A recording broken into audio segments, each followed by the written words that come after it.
Ju njohim me përmbledhjen javore të lajmeve. Kjo është Radio 7. Kosova shkon drejt zgjedhjeve të parakohshme parlamentare. Kryeministri në detyrë Albin Kurti kërkon zgjedhjet e reja pasi dështoi të sigurojë shumicën e votave për formimin e qeverisë së re. Falenderoi të gjithë deputetët që mbështetën propozimin për kabinetin e ri qeveritar dhe qytetarët për përkrajen. Me që 56 vota ishin pro, 52 kundër dhe 4 abstenime, nuk mund të fillojë ende mandati ynë i ri, ndërkohë vazhdojmë si qeveri në detyrë drejt zgjedhjeve të reja parlamentare, shkruan Albin Kurti. Kabineti qeveritar i propozuar nga Albin Kurti në kuvend nuk mori dot 61 votat e nevojshme për t'u miratuar. 56 deputet votuan pro, ndërsa 52 kundër dhe 4 ishin abstenim. Përveç deputetëve të lëvizjes vetvendosje, Kurti i mori edhe 8 vota të tjera nga komunitete tjera jo serbe në parlament. Deputetët që abstenuan ishin Fatmir Limaj, Arbëreshe Krasniqi, Xhevaire Izmaku dhe Veton Berisha. Konstatoi se me 56 vota pro, 52 kundër dhe 4 abstenime kuvendi nuk e zgjodhi qeverinë e Republikës Kosovës. Ju njoftoi se përgjegjësia kalon te presidentja Osmani, e cila pas konsultimeve ka mundësi të emërojë kandidatin tjetër për kryeministër, tha kryetari i kuvendit i Kosovës Dimal Basha. Pas dështimit të zgjedhjes së qeverisë, presidentja e Kosovës Vjosa Osmani do t'i ftojë partitë politike për konsultime brenda afatit kushtetues dhe në përputhje me përgjegjësitë kushtetuese. Reagimi vjen nga këshilltari për media në zyrën e presidentes Osmani Bekim Kupina. Vjosa Osmani brenda 10 ditësh duhet të ftojë partitë për konsultime për të zgjedhur mandatarin e ri që ka shanset më të mëdha për të formuar qeverinë. Nëse edhe përpjekja e radhës dështon, atëherë Osmani do të shpallë zgjedhjet e reja që duhet të mbahen brenda 40 ditësh. Kryetari i Partisë Demokratike të Kosovës kërkoi nga presidenti Osmani të thrasë partitë për të shkuar në zgjedhjet parakohshme. Memli Krasniqi tha se nuk e ka shumicën për të formuar qeverinë e re, dhe se duhet të shkojë në zgjedhjet parakohshme parlamentare. Andaj, sa më parë që të shkojmë në hap tutje, në krijimin e institucioneve të reja për t'i dhënë vendit kuvend funksional dhe qeveri legjitime, pa Albin Kurtin dhe pa vetvendosjen, është mirë për vendin tonë. Nuk munguan dhe akuzat ndaj Kurtit duke i quajtur arrogant dhe duke theksuar se në këtë situatë ndodhen për shkak se ai ka refuzuar të bashkëpunojë. E kam thënë dhe po e përsëris prap, Albin Kurti nuk do të jetë më kryeministri i Kosovës. Hykmeti Bajrami nga Lidhja Demokratike e Kosovës tha se votimi në seancën e kuvendit ka dëshmuar se lëvizja vetvendosi nuk i ka pasur votat e nevojshme për të formuar një qeveri të re, edhe pse këtë gjë e kishte thënë vazhdimisht. U vërtetu ajo që e kemi ditur që nga fillimi, që lëvizja vetvendosja dhe pse fituese e zgjedhjeve të nënshkurtit nuk i pat numrat për të formuar qeverinë përkundër faktit që ata me vjetra herë këtu pikërisht në këtë vend kanë potencuar se le të formohet kuvendi se mandej kanë numrat e qeverisë. Ajo që ndodhi është se ne po shkojmë drejt procesit të zgjedhjeve të jashtëzakonshme parlamentare, deklaroi Hykmeti Bajrami nga Lidhja Demokratike e Kosovës. Po është tepër e rëndësishme për qytetarët e Republikës së Kosovës ta kuptojnë që partia fituese, e cila në zgjedhjet e fundit mori 42% të votave, po e kthen besimin tek qytetarët për shkak të mungesës së paktësisë së tyre për të formuar një koalicion qeverisës. Vetvendosja akuzon opozitën për bllokimin e krijimit të qeverisë së re dhe për shkuarin në zgjedhje të parakohshme. Ministri i detyrë financave Kuran Murati tha se opozita mbi interesin shtetëror vendosi inatet personale. Partitë opozitare vendosin të barrikadohen dhe më të vlefshme e konsiderojnë që të votojnë kundër fituesit të zgjedhjeve dhe ta pamundsojnë që fituesi i zgjedhjeve të qeverisë në vendit, se sa të vendosin interesin shtetëror të parë. Pra, interesi shtetëror në këtë rast mori pozitën e dytë, ndërkaq primare për opozitën ishin inatet politike. Sipas përfaqësuesit të vetvendosjes, shkak për dështimin e negociatave ka qenë vendimi i forcës më të madhe në pushtet për të mos ndërtuar një koalicion me listën serbe. Bashkëpunimi që kemi ofruar ne është refuzuar. Ndoshta në të kaluarën ka qenë më e lehtë që gjendet bashkëpunim përmes terminaleve doganore, përmes pozitave në ambasadat të caktuara dhe përmes edhe rishpeteve apo korrupsioneve të tilla të ngjashme. Mirë po, ne çfarë kemi ofruar fillimisht, kemi ofruar që fillimisht të ndahet pra formimi i kuvendit, që është obligimi të gjithë deputetëve, prej formimit të qeverisë, që është proces që duhet bëhet nga një koalicion qeverisës. Kjo është e para. E dyta është kemi ofruar qeverisje pa listën serbe në të. Pra një qeveri që nuk e pret listën serbe me orë të tëra derisa të vjen prej Beogradit me instruksionet që ka marrë nga atje se si ta sabotoj Republikën e Kosovës. Kemi ofruar marrëveshje që nuk parasheh që në 3-4 muajt e parë të formohet asociacioni i komunave me shumicë të popullatës serbe. Ishte e Kuran Murati. Deputeti i Aleancës për Ardhmërinë e Kosovës Time Kadriaj pas dështimit krijimit të qeverisë Kurti 3 nënvizoi se fjalimi i kryeministrit në detyrë tregoi se Albin Kurti ka pranuar si marrëveshjen e asociacionit, ashtu edhe aneksin e marrëveshjes. Kadriaj bëri një bilans të qeverisë teksa i kujtoi vetëvendosjes se ky mandat i ka kushtuar vendit sanksione dhe aleatët e saj ndërkombëtar.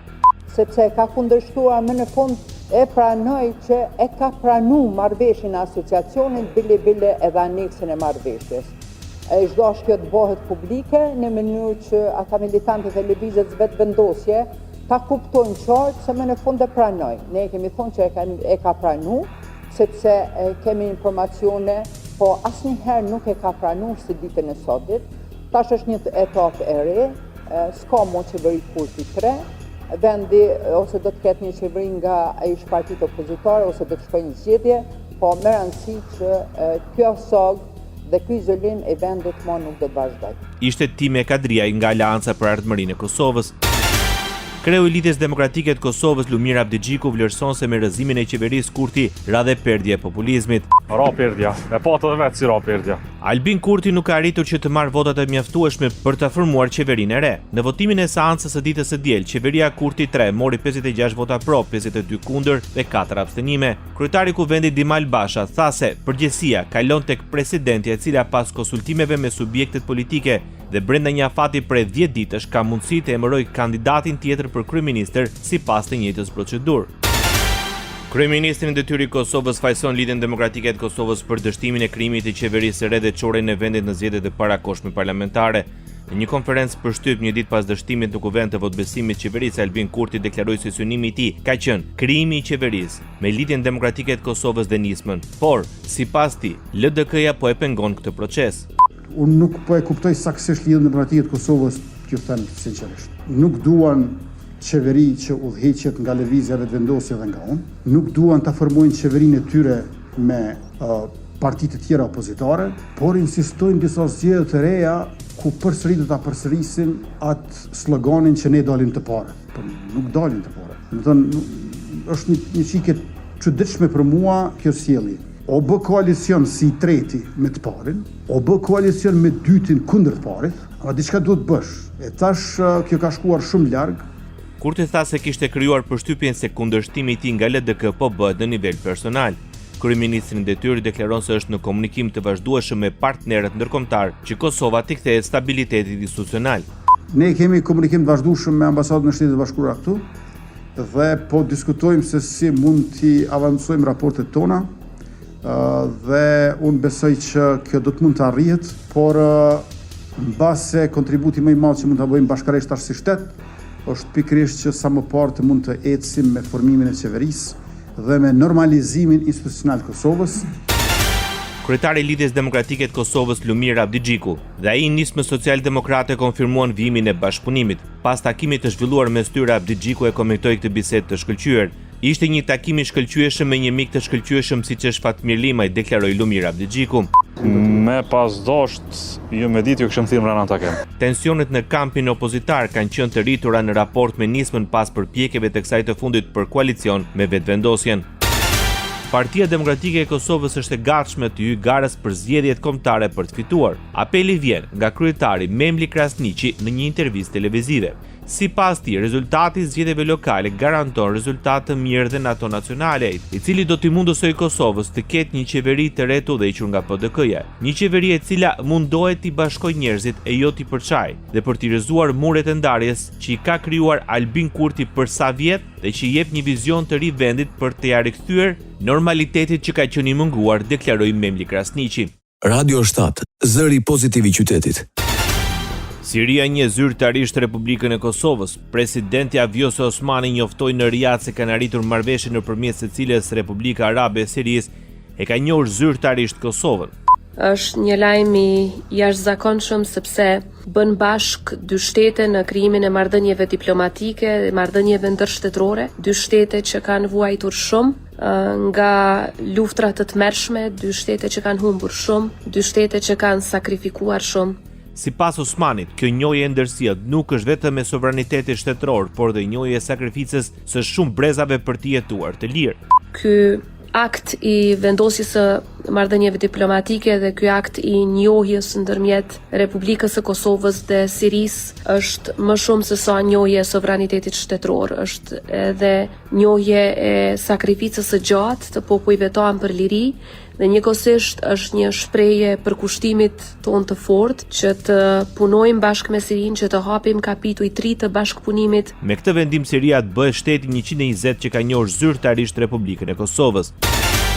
Ministri i Punëve të Jashtme i Sirisë, Asad Hasan al-Shaibani, tha se me mbështetjen e Turqisë, Siria njeh Kosovën si shtet të pavarur. Në një postim në platformën sociale X, kryediplomati sirian shkruan se në patronazhin e Arabisë Saudite dhe me mbështetjen e Turqisë, Republika Arabe Siriane njofton njohjen e Republikës Kosovës si shteti i pavarur, duke riafirmuar respektin për sovranitetin dhe të drejtën e popujve për vetëvendosje. Shaibani theksoi se Damasku pohon respektin e tij për vullnetin dhe aspiratat e popullit të Kosovës dhe pret me padurim zhvillimin e marrëdhënieve dypalçe midis Damaskut dhe Prishtinës në një mënyrë që promovon stabilitetin dhe respektin e ndërsjellë midis kombeve.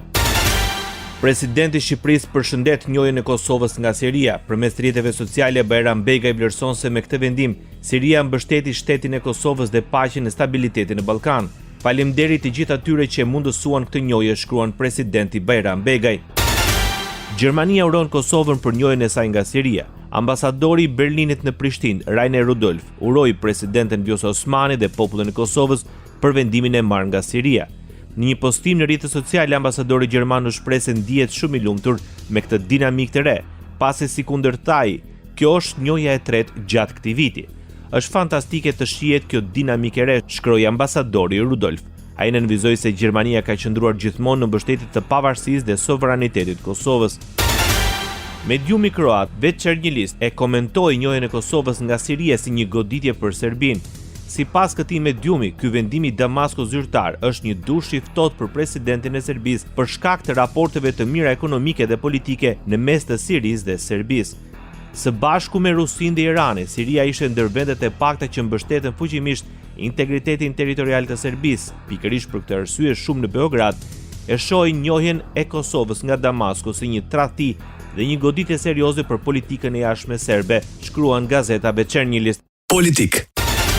Komisioni Evropian mund të heqë mëtej masat financiare ndaj Kosovës nëse pas raundit të dytë të zgjedhjeve lokale në veri arrihet një transferim i rregullt i qeverisjes dhe deskalimi mbetet i qëndrueshëm. Kjo thuhet në draft raportin e progresit për Kosovën, të cilën Komisioni Evropian pritet ta publikojë më datën 4 nëntor. Sipas burimeve diplomatike, kjo nënkupton mbartje të qetë të pushtetit dhe marrje të detyrës nga kryetarët e rinj të komunave në veri. Sipas gjetjeve të dokumentit, dialogu Prishtinë-Beograd ka qenë i penguar për shkak të situatës politike si në Kosovë ashtu dhe në Serbi. Në këtë kuadër përmendet se Serbia nuk ka ndërmarrë masa ndaj autorëve të sulmit në Banjsk, ngjarje që ka shënuar për shkallëzim më të madh të sigurisë. Presidenti i Kosovës Vjosa Osmani kërkon ndihmën e Bullgarisë për heqjen e penaliteteve nga Bashkimi Evropian. Ajo është takuar me presidentin e Bullgarisë Rumen Radev. Osmani gjatë një samiti në Riyadh tha se në qendër të bisedës ishte largimi masave të padrejta ndaj Kosovës dhe avancimi i aplikimit për statusin e vendit kandidat në Bashkimin Evropian si pjesë e përpjekjeve tona të përbashkëta për të forcuar stabilitetin rajonal dhe për të thelluar bashkëpunimin ndërmjet vendeve tona në kuadër të partneritetit evropian dhe euroatlantik, shkruan përmes rrjeteve sociale presidenti i Kosovës Vjosa Osmani. Kryeministri i detyrë i Kosovës Albin Kurti apelon për zgjerim të Unionit Seychelles për sigurinë europiane. Gjatë një takimi në Zhaku e Delors në Paris, ai theksoi nevojën për një qasje vendimtare dhe të bazuar në meritë ndaj zgjerimit nga Bashkimi Evropian Seychelles për sigurinë europiane përballë rreziqeve aktuale gjeopolitike. Diskutuan gjithashtu investimet në mbrojtje të Kosovës, mbrojtjen kushtetuese dhe praktike të drejtave të njeriut dhe të pakicave, si dhe në lidhjen e pandashme midis agjendave ekonomike dhe parimeve demokratike, shkruan Kurti, teksa qëndron në Francë, ku po merr pjesë në forumin e paqes. Siguria në Kosovë ishte tema kryesore e diskutimit mes ministrit të mbrojtjes Eyüp Maqedonsi dhe ambasadorit të Gjermanisë në Prishtinë, Rainer Rudolf. Shpreha mirënjohjen time për mbështetjen e gjatë të shtetit gjerman, praninë e shtuar të trupave gjermane në kuadër të KFOR-it si dhe besimin e thellë që ky bashkëpunim edhe me ambasadorin Rudolf do të vazhdojë në drejtim të thellimit të bashkëpunimit ndërmjet vendeve tona në fushën e sigurisë dhe mbrojtjes si dy shtete që ndajnë interesa të përbashkëta, deklaroi ministri i mbrojtjes i Kosovës Eyüp Maqedonsi. Ambasadori i Gjermanisë në Kosovë, Ranier Rudolf, diskuton çështjen e sigurisë në Kosovë me komandantin e KFOR-it Ozgan Ulutash. Ambasada e Gjermanisë në Kosovë deklaroi se KFOR-i mbetet një shtyllë kyçe sigurisë, stabilitetit dhe bashkëpunimit në Ballkanin Perëndimor. Në njoftim ambasadori citohet të ketë shprehur vlerësimin e tij për punën e KFOR-it dhe falenderoi për shërbimin në promovimin e paqes dhe stabilitetit në Kosovë. Kryeministri i Shqipërisë dënon mbajtjen në Hag 5 vjet pas arrestimit të ish krerëve të ushtrisë shkrimtare të Kosovës. Është i tmerrshëm fakti që Hashim Thaçi, Kadri Veseli, Recep Selimi dhe Jakub Krasniqi ndodhen në qendrën e paraburgimit në Hag, që nga nëntori vitit 2020 me akuzën për krime lufte, shkruan Edi Rama. A nuk është e tmerrshme ta mendosh se shpëtimtarët e një kohe kur vetë ekzistenca e Kosovës ishte në teun etikës së gjatë së padrejtisë historike ndaj shqiptarëve, duhet të paraqiten para një gjykate të dalë krejt nga shinat mbi të cilat u ngrit për të dëshmuar se lufta për liri nuk është krim, se rebelimi ndaj një diktature nacional socialiste nuk është faj, se shteti i ri e sovran i Kosovës nuk ka dalë nga një ndërmarrje kriminale, por nga gjaku një ushtrie çlirimtare, apelon kreu i qeverisë shqiptare. Richard Grenell, i dërguari për misionin special i presidentit amerikan Donald Trump, kritikoi sërish Bashkimin Evropian për dhomat e specializuara në Hag ku po mbahet ish presidenti i Kosovës Hashim Thaçi. Përmes një postimi në rrjetet sociale, Grenell u shpreh se Europa ka dështuar dhe nuk po reagon në lidhje me padrejtësinë që po i bëhet Hashim Thaçit. Sipas tij, ish presidenti i Kosovës duhet të padisë Hagën në gjykatën amerikane. Ai kritikoi dhe presidenten e Komisionit Evropian, Ursula von der Leyen, duke u shprehur se nuk ka bërë asnjë reagim për faktin që gjykata e Hagës mban për 5 vite në paraburgim Hashim Thaçin, vetëm se ky i fundit do të takojë me Donald Trump për një marrëveshje paqe që përfshinte shpërbërjen e punës së Jack Smith dhe gjykatës. Shtetet e Bashkuara të Amerikës sankcionojnë qartazi në projekt ligj se normalizimi i marrëdhënieve ndërmjet Kosovës dhe Serbisë do të vijë vetëm përmes zbatimit të marrëveshjes së Ohrit dhe aneksit të saj dhe jo përmes shkëmbimeve të territorit. Kushtozimi është vendosur në Aktin për Demokracinë dhe Progresin e Ballkanit Perëndimor. Nëse ai kalon në Kongresin dhe Senatin Amerikan, në të gjitha komisionet përkatëse dhe në fund merr dhe miratimin e presidentit Donald Trump, Shtetet e Bashkuara do të miratojnë një ligj që i detyron që politika e tyre jashtme të mos mbështesë shkëmbimin e territoreve, ndarjen apo çfarëdo forme tjetër të rishikimit të kufive mbi baza etnike mes Kosovës dhe Serbisë apo kudo tjetër në Ballkanin Perëndimor, përfshirë shkëputjen e Republikës Srpska. Kryeministri i Shqipërisë Edi Rama nga Parisi tha se Kosova është një shtet në të drejtën e vet. Kryeministri Edi Rama nënvizoi qartësi se i vetmi problem që sot ekziston mes Shqipërisë dhe Serbisë është Kosova. Nga forumi i paqes mbajtur në Paris, kreu i qeverisë shqiptare pas interesimit të gazetarëve deklaroi se marrëdhëniet mes vendeve vështirësohen në momentin që Serbia nuk e njeh Kosovën si shtet, në një kohë që për Shqipërinë Kosova është një shtet në të drejtën e saj. Natyrisht kemi një problem me Serbinë, një problem të madh, që është Kosova. Apo Kosovo, siç i thon këtu. Kosova është një problem, sepse për ne është një shtet në të drejtën e vet, jo vetëm për ne, por për shumicën e vendeve të BE-s, për Serbinë e për ndonjë vend tjetër nuk është. Dhe është një problem i madh. Megjithatë, sipas kryeministrit Edi Rama, Shqipëria është e interesuar për të ndërtuar marrëdhënie të mira me të gjitha vendet e rajonit. Në këtë kushte, sipas tij, lëvizja e lirë e mallrave dhe shërbimeve dhe kapitaleve është e vetmja rrugë për të bërë antar të Bashkimit Evropian. Ose do të vazhdonim të rrinim me kokën pas, e të ndiznim pakënaqësi, të ndiznim tensione, të ndiznim energji negative dhe të dëmtonim veten, ekonominë tonë, të ardhmen tonë, sepse jemi tregje shumë të vogla, kemi nevojë që të jemi të gjithë bashk, ose alternativa tjetër ishte të thoj, dëgjoni, nuk bijem dakord për këtë, por kjo nuk mund të na parandalojë të punojmë së bashku për shumë gjëra që bijem dakord që njerëzit, qytetarët tanë duhet të kenë lirinë e lëvizjes, që mallrat tona duhet të kenë lirinë e lëvizjes, e kështu me radhë. Departamenti Amerikan i Shtetit sqaron vendimin për heqjen e sanksioneve ndaj ish-liderit të serbëve të Bosnjës Milorad Dodik. Në përgjigjen ndaj Radios Europa Lir, Departamenti Amerikan i Shtetit thotë se veprimet konstruktive të ndërmarra gjatë javëve të fundit nga Asambleja Kombëtare e Republikës Srpska ndikua në vendimin e SBA-s për të hequr sanksionet kundër ish liderit të serbëve të Bosnjës Milorad Dodik dhe 10 individëve dhe kompanive të lidhura me të. Dodik, presidenti i Aleancës Social-Demokratëve të Pavarur, ishte sankcionuar 2 herë për shkak të shkeljes së marrëveshjes së Daytonit për paqe. Sanksionet ndaj tij, anëtarëve të familjes së tij, kompanive dhe bashkëpunëtorëve të tij të ngushtë u hoqën të mërkurën.